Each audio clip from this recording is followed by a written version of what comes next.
One of the best places in which to sense the rich past of Jordan is on the Citadel Mount in the centre of Amman. This flat-topped rock, a natural impregnable fortress, attracted the earliest settlers, and all through history it played a defensive and authoritative role. The Citadel Mount still dominates the modern capital of Amman, which spreads relentlessly over 7 hills and along the many connecting wadis. It was there that I talked to the British archaeologist Crystal Bennett, who's been excavating in Jordan for the past 20 years. Mrs. Bennett was director of the British School at Jerusalem until 1978, when she moved to Amman to establish another separate institute specifically to concentrate on sites east of the Jordan. It's a most impressive site, isn't it? This great hill that dominates the whole of the city, or the whole of the old city of Amman. Oh, it's fabulous, and it covers almost every period, certainly from the early Bronze. In fact, it's a microcosm of the history of Jordan. I wouldn't be at all surprised if it doesn't go right back to pottery Neolithic. There are some very visible Iron Age remains, and Hellenistic. And we've got the Roman, and then immediately the Byzantine, and the Umayyads, and then we go through to the Mamluks and present day. We'll take this building we're sitting in at the moment. It's fairly early Umayyad, 7th century, 8th century. Now, was that soon after the Muslims came into this area? Yes. And what is very, very interesting during our excavations here is that there is no evidence of destruction between the Byzantine period and the Umayyads. And this is very exciting, very important. Why is that so important? Because one usually assumes that the Arabs came in their hordes and destroyed the Byzantines, you know. Not a bit of it. The Arabs came in very peacefully and lived happily ever afterwards with the Byzantines. The British Institute for Archaeology and History at Amman is one of 20 or so foreign missions working in Jordan. French, Australian, Dutch, Spanish, Italian and German archaeologists all have projects in hand, and some have a year-round presence with a full-time administrative staff. The American Center for Oriental Research, for example, is providing a base for paleontologist Gary Rollofson, whose recent survey uncovered many important sites. For example, there's one site near Shobak Castle, a Crusader castle in west-central Jordan, where over 15 kilometers, it's almost impossible in places to take a step without standing on a hand axe. I've also just recently concluded an excavation out in eastern Jordan near the oasis at Azraq, which has a variety of animal bones completely out of character with the present desert landscape, such as rhinoceros, horse, wild cattle, bison, as well as these hand axes that are, again, characteristic of the Acheulean culture. The flake tools from this site indicate a probable age of 200,000 years. Well, what do these finds suggest to you? What are the implications? The implications are really very vague right now because so little work has been done on this vast plateau that extends all the way from the eastern edge of the Rift Valley clear into India almost. It's an unknown, unexplored territory in terms of the prehistory of the evolution of mankind. You say it's only in the past couple of years that a great deal of activity has been centered on this part of the world in terms of Paleolithic investigation. But what are your hopes, say, over the next 5 years as surveys continue?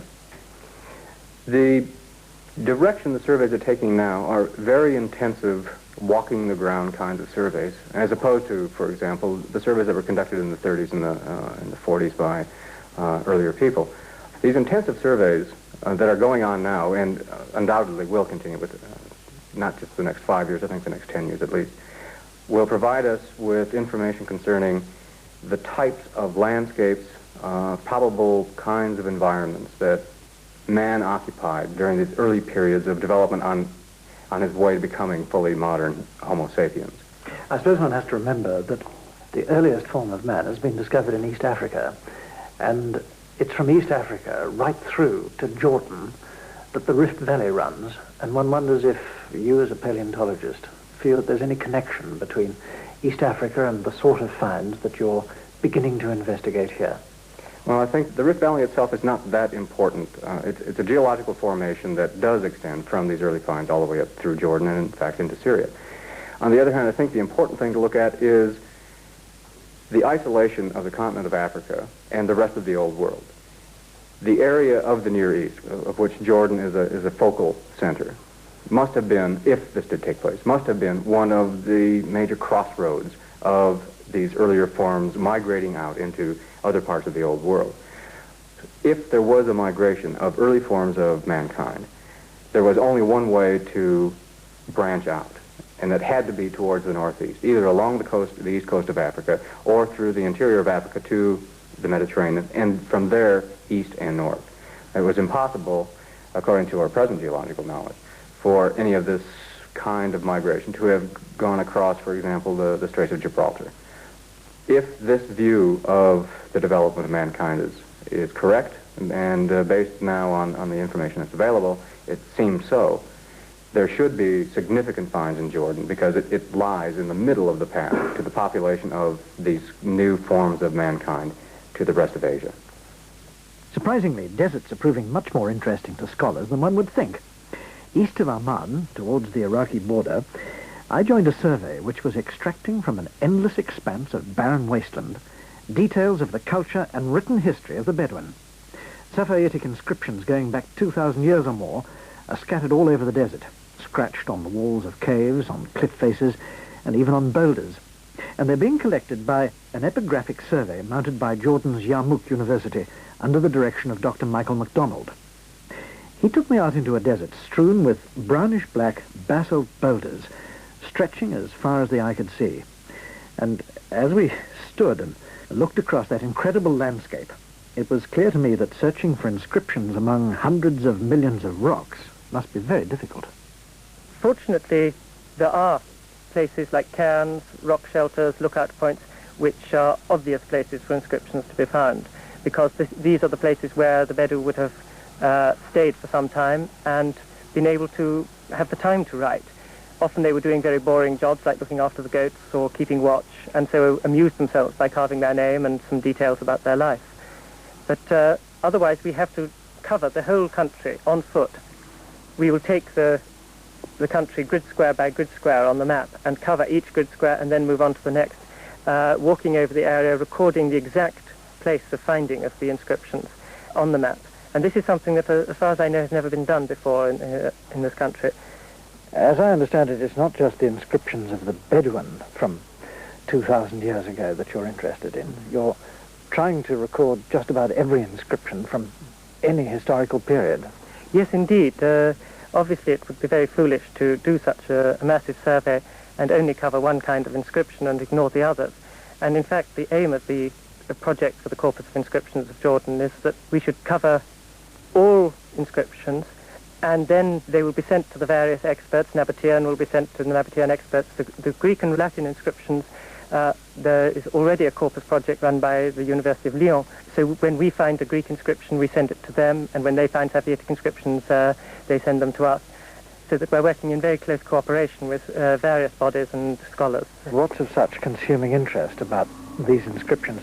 It's only graffiti from antiquity. It's not anything in the way of a monumental nature. No, indeed. But even graffiti can tell us a great deal about the people who wrote them. And I think we must remember that these are the only records we have of ancient Bedouin life. Indeed, of Bedouin life up until the 19th century travellers started living with them. But what do these inscriptions tell you about Bedouin life? Well, they tell us about their daily life and also about their relations with the settled people. Until now, all we've known about the Bedouins in antiquity has been from the records of the settled people, and these were obviously somewhat biased, since the Bedouins' favourite activity was raiding. But now we know from the Bedouin themselves that they fought the Romans, that they went on raids, even as far as Edessa in southern Turkey, though that I think is probably a boast which wasn't actually fulfilled. And we also know about the animals that they kept. It's remarkable, for instance, that many of the inscriptions mention that they herded cows. Are there pictures of cows as well? Yes, there are, in fact, many sort of rock drawings of cows in this area, though whether they're contemporary with the inscriptions, of course, is another matter. It's very difficult to tell that. What else about daily life for the nomad do these inscriptions tell you? When somebody was killed violently among the Safayitic Bedouin, he was buried and a cairn was built over him.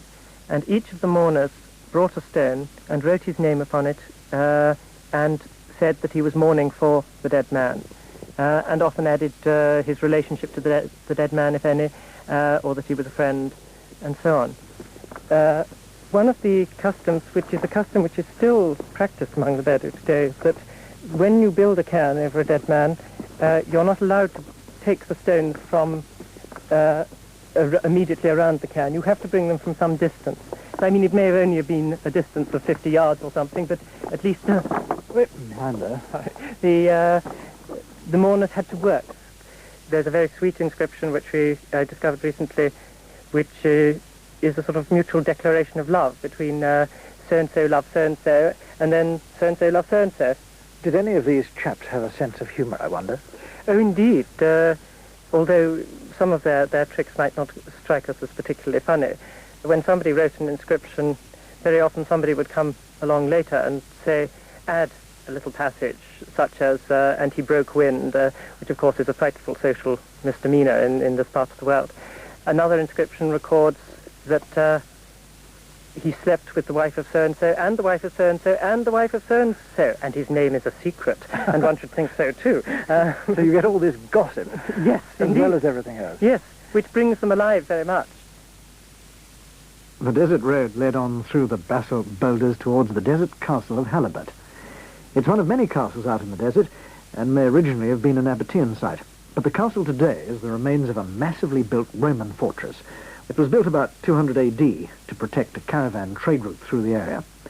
It's in a terrible state today, with many of its walls of huge blocks of masonry jumbled into pyramids of rubble, and they filled the central area of the castle. Earthquakes, of course, have taken their toll, and a good deal of damage is attributed to British artillery doing target practice some 60 years ago. But now, a start has been made to explore the ruins and clear away the rubble, a project directed by Dr. Razi Bisha of the Jordanian Department of Archaeology.